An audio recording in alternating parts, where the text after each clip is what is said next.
Hello everyone, my name is Pramod Chandrasekhar, corporate coach and leadership trainer. There is a party game, and the game goes something like this. The one who's it goes outside and then decides in his or her mind what emotion or what feeling they want to portray on their face, and then comes inside.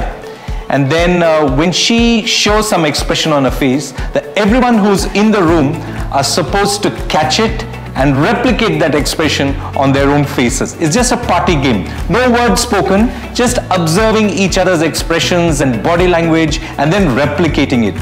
Now the truth is, we play out that party game every day of our lives. When we enter into a room, we pass on our attitude through our body language and through our facial gestures, etc., to the people in the room.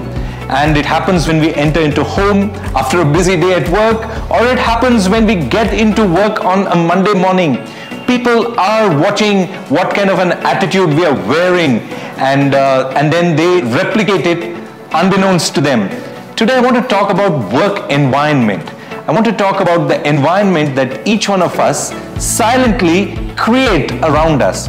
And I want to say that it's very important that we take a responsibility of creating the right mood around us, the right environment.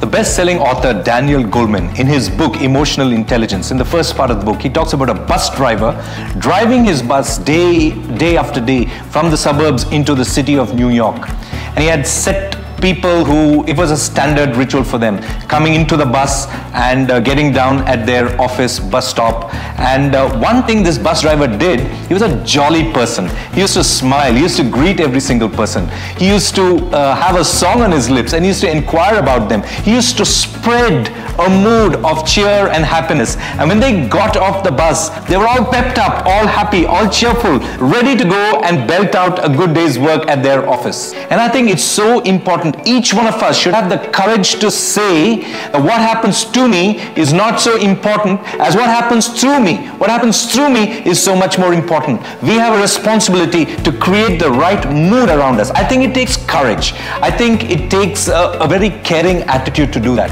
So here you are, you have a responsibility to create the right environment around you, and I think that is your ministry. So go ahead, create a beautiful environment around you, at work, at home, at church, at play, everywhere you go. Let yourself be known as the person who creates a beautiful mood.